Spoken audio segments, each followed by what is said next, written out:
And south east Asian countries. इसमें कुछ countries के साथ जो इम्पोर्टेंट इंडिया के इनिशिएटिव्स रहे हैं वो दिया हुआ है।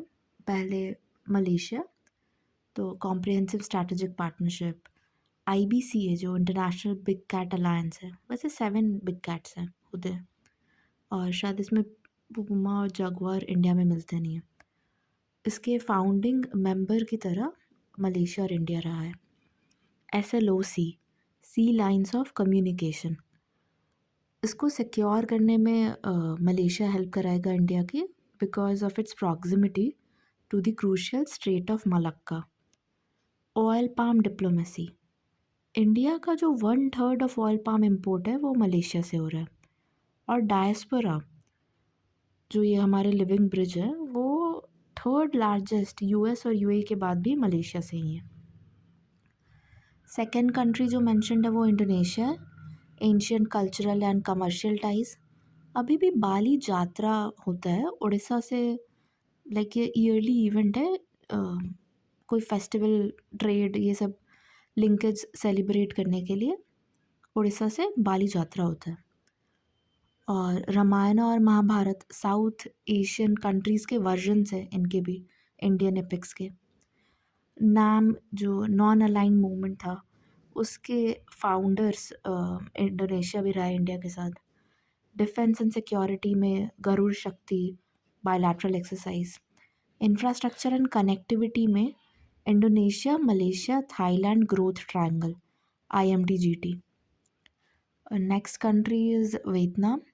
इसके साथ हमारा एक प्लान ऑफ एक्शन है 2024 टू 2028 कॉम्प्रिहेंसिव स्ट्रैटेजिक पार्टनरशिप के लिए। इंडिया ने $300 मिलियन का क्रेडिट लाइन भी दिया हुआ है मैरीटाइम सिक्योरिटी के लिए। कल्चरल कोऑपरेशन में माइसन वर्ल्ड हेरिटेज साइट टेम्पल्स को रिस्टोर और कंजर्व कर रहे हैं। और डिफेंस कोऑपरेशन में पैसिक्स, विनबैक्स, मिलान, ये सब वियतनाम के साथ एक्सरसाइजेज हैं।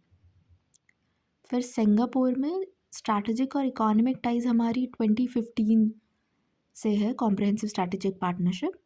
और एशियन ट्रेड पार्टनर जो लार्जेस्ट है इंडिया का, वो सिंगापुर ही है। फिनटेक इनोवेशन, रुपे और पे नाउ सिंगापुर का है लिंकेज। और पीपल टू पीपल बॉन्ड्स भी, कि 9.1% सिंगापुर के जो रेसिडेंट है उनकी एथनिसिटी वो इंडियंस है। और 10% वर्ल्ड सेमी कंडक्टर का सप्लाई भी सिंगापुर से हो रहा है, सिम्बेक्स जॉइंट एक्सरसाइज। थाईलैंड में स्ट्रैटेजिक पार्टनरशिप इस्टेब्लिश्ड है। और हमारे म्यूचुअली बेनिफिशियल गोल्स हैं उनके साथ। जैसे इंडो पैसिफिक रीजन, हम दोनों का शेयर्ड इंटरेस्ट है कि free, open, transparent, rules based, inclusive and resilient Indo Pacific हो। और rule in its regional and सब रीजनल ग्रुपिंग्स, इसका इम्पॉर्टेंट पार्टनर बिम्स्टेक में है। फिर कंक्लूजन में यहाँ मेंशन किया हुआ है कि इंडिया और साउथ ईस्ट एशिया के डीप रूटेड हिस्टोरिकल कनेक्शंस है which impact their contemporary ties. These rich contexts of past relations that encompass religion, culture, architectural, and spiritual domains are the aspects which make their relationship unique and distinct in the contemporary world order. यहाँ पे कुछ और points भी mention करा है मैंने कि greater India, ये टर्म साउथ ईस्ट एशिया के लिए यूज़ नेहरू ने अपने बुक डिस्कवरी ऑफ इंडिया में किया था, क्योंकि कल्चरल इन्फ्लुएंस बहुत ज़्यादा है। एग्जाम्पल में जैसे रामायण के वर्जन्स, इंडियन के जो एपिक्स है उसके साउथ ईस्ट एशियन वर्जन्स भी हैं। बाली एक हिंदू आइलैंड है। टेम्पल्स कंबोडिया में, आर्ट एंड आर्किटेक्चर और बुद्धिज़्म एक्सचेंजेस भी है, ट्रेड एक्सचेंजेस। और जो चोला डायनेस्टी था उसके भी बहुत ट्रेड लिंकेजेस, कल्चरल इन्फ्लुएंसेस रहे हैं। अब इधर कुछ इकोनॉमी की सिचुएशन है, उसके बारे में शॉर्ट नोट्स जैसा है कि 1990 में जो जियो पॉलिटिकल ऑर्डर था ना, वर्ल्ड ऑर्डर जो था वो जियो इकोनॉमी बेस्ड था, मतलब इकोनॉमी सेंटर स्टेज पे था। उस टाइम वाशिंगटन सेंसस था, न्यू लिबरलिज्म पे, LPG रिफॉर्म्स थे, और स्ट्रक्चरल एडजस्टमेंट प्रोग्राम्स जो IMF और वर्ल्ड बैंक के रहे हैं उसके थ्रू वो स्प्रेड हो रहा था। इस टाइम मल्टीलैटरल इंस्टीट्यूशंस जैसे कि वर्ल्ड WTO ये सब है वो लोग फ्लॉरिश कर रहे थे। करंटली सिचुएशन क्या है कि हमने पाया कि new liberalism has in fact led to the growth of only 1%। मतलब it means it has failed us. Rising protectionism है, बेगर दाई नेबर पॉलिसी है, rightist government all around the world उसके राइज हो रहे हैं। और एक ये भी पॉइंट था कि फार राइट जो रहता है ना, एब्सोल्यूट फार राइट, वो फासिस्ट रिजाइम होता है। तो इकोनॉमिक डाउनफॉल जर्मनी में था और हिटलर वर्ल्ड वॉर 2 का कनेक्शन भी इनसे है। फिर अभी देखते हैं कि 2014 में जो एक्ट ईस्ट पॉलिसी था उसके 10 ईयर्स 2024 में हो गए थे। और इस रीजन में ना हम बोलते हैं कि India is able to punch above its weight. तो उसके एस्पेक्ट समझते हैं। ये लुक ईस्ट पॉलिसी जो 1992 का था उससे डिफरेंट है कुछ मायनों में, कि इसमें फोकस 3C पे है: कल्चर, कनेक्टिविटी एंड कॉमर्स। और assertive maritime diplomacy covers Asia Pacific countries. और act east policy in action में कि जो लुक ईस्ट पॉलिसी था वो सोली फोकस एशियान पे कर रहा था, बट ये इंडो पैसिफिक रीजन और बेटर से एशिया पैसिफिक रीजन पे कर रहा है। Strengthening of multilateral and regional empowerment, ASEAN, BIMSTEC, ACD, IORA के थ्रू। एग्जाम्पल बिम्स्टेक का चार्टर का अडॉप्शन हुआ है। मतलब ये काफ़ी न्यूज़ में रहा है ये पॉइंट कि बिम्स्टेक का चार्टर अडॉप्ट हुआ है। ग्रोइंग इंस्टीट्यूशनल कोलैबोरेशन US और उसके एलाइज के साथ। फॉर एग्जांपल इंडिया ने IPEF और ये सप्लाई चेन रिजिलियंस इनिशिएटिव ये सब ज्वाइन कर रखा है।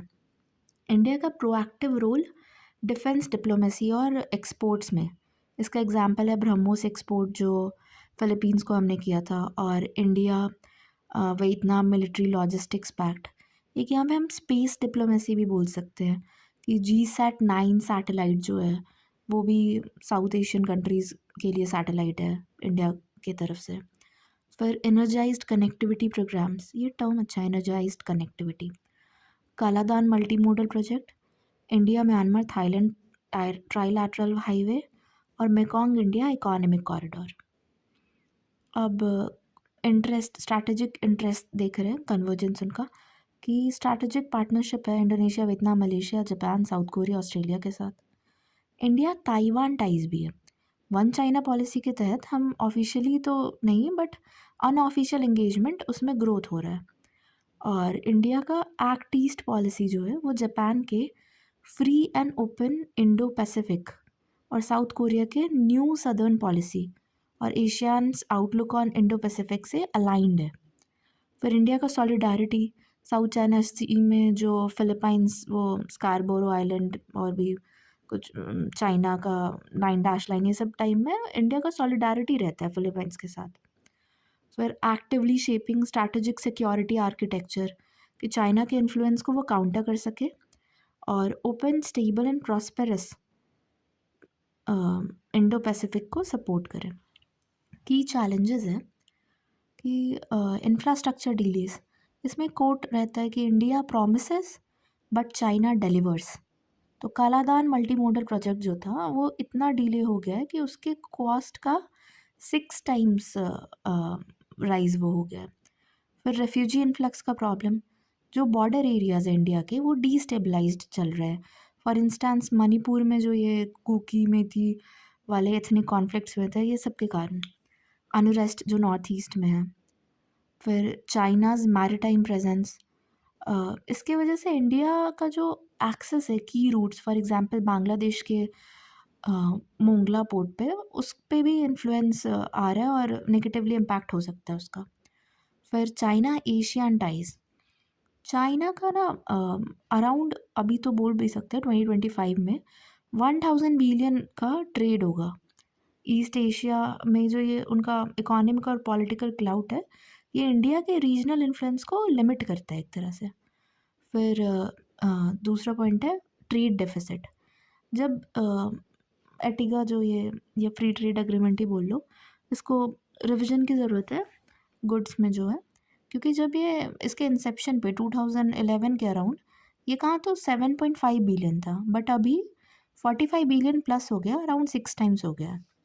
वे फॉरवर्ड में कि वही जो एटिगा है, जो ट्रेड डेफिसिट वाइडन हो रहा है उसको रिवीजन की ज़रूरत है, रीनेगोशिएट करे ट्रेड में, इंफ्रास्ट्रक्चर में कंप्लीट करे जितने भी पेंडिंग प्रोजेक्ट्स हैं, सिक्योरिटी में maritime security cooperation Indian ocean और साउथ चाइना सी दोनों में रहे, कल्चरल टाइज में हमारे जो शेयर्ड हेरिटेज है स्पेशली बुद्धिस्ट और बुद्धिस्ट मेजॉरिटी नेशन से उसको हम और स्ट्रॉन्गर स्ट्रेंथन करें।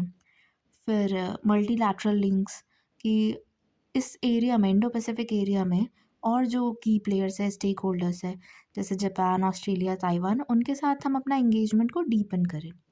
फिर से कंक्लूजन में उन्होंने मेंशन करा है कि 10 years of Act East policy have strengthened India-Asian ties in trade, security, and climate diplomacy, expanding strategic partnerships with powers like South Korea, Vietnam, and New Zealand is crucial for future cooperation. Okay, अब 2024 में उत्तर प्रदेश के GS2 mains के paper में एक question आया था कि discuss India's regional policy towards south East Asia. तो ये घटना चक्र का आंसर है, सैम्पल आंसर। इसमें उन्होंने एक तो मैप डाला है, तो ये मैप प्रैक्टिस करना होगा। और फिर है कि स्टार्ट इन्होंने करा है कि एक्ट ईस्ट पॉलिसी 2014 में था, अब वो अपग्रेड वो एक लुक ईस्ट पॉलिसी 1992 के पॉलिसी का अपग्रेडेशन था।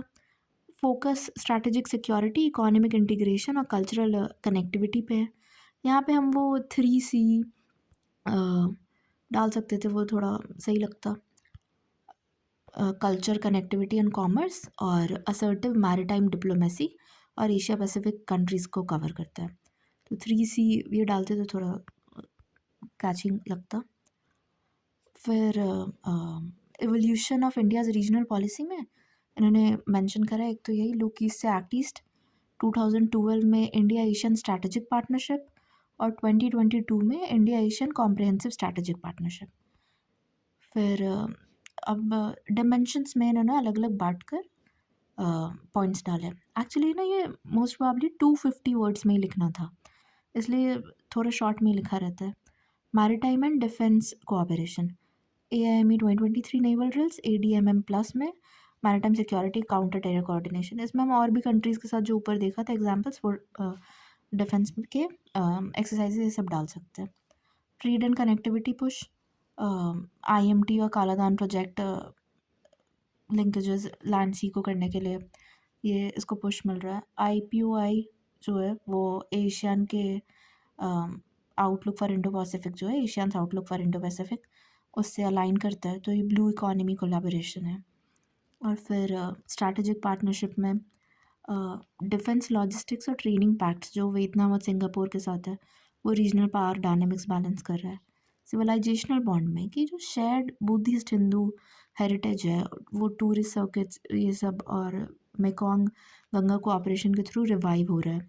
पीपल सेंट्रिक डिप्लोमेसी, तो ITEC स्कॉलरशिप और Asia and India youth summit ये ह्यूमन कैपिटल टाइज को फॉस्टर कर रहा है। ये कल्चरल डेवलपमेंटल लिंकेजेस में इन्होंने बताया। डेवलपमेंटल आउटरीच जैसे QIPs CLMV नेशंस में ये Cambodia Laos Malaysia Vietnam quick impact projects जो है वो एजुकेशन हेल्थ डिजिटल लिटरेसी सबको बूस्ट कर रहा है। फिर health and humanitarian cooperation, vaccine मैत्री जो वैक्सीन डिप्लोमेसी था 2021 में वो इंडिया का role reliable regional partner net security provider के तौर पे दिखा रहा है। और इंडिया का South East Asia policy blend करता है security prosperity and culture, anchoring Asian centrality, ये सब की टर्म्स है Asian centrality, and shaping a stable Indo Pacific. और ये भी कोट है, आई गेस ये प्राइम मिनिस्टर का ही कोट है, कहीं पर उन्होंने बोला था कि act east is India's pathway to connect seamlessly with the Asian century. Okay, तो we are done with this.